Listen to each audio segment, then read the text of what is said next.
The early morning was always lovely on these rivers, and at that hour many birds and beasts were to be seen. The man who wishes to do the best scientific work in the wilderness must not try to combine incompatible types of work nor to cover too much ground in too short a time. For all the laws that the wit of man can devise will never make a man a worthy citizen unless he has within himself the right stuff, unless he has self-reliance, energy, courage, the power of insisting on his own rights and the sympathy that makes him regardful of the rights of others.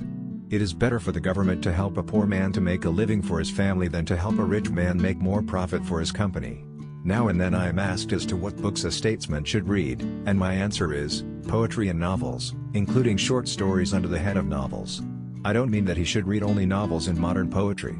If he cannot also enjoy the Hebrew prophets and the Greek dramatists, he should be sorry.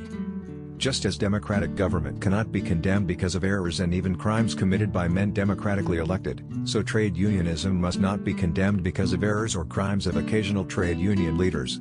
The position now taken by the government is absolutely destructive of legitimate business, because they outline no rule of conduct for business of any magnitude. Americans learn only from catastrophe and not from experience. In no other country in the world had such enormous fortunes been gained.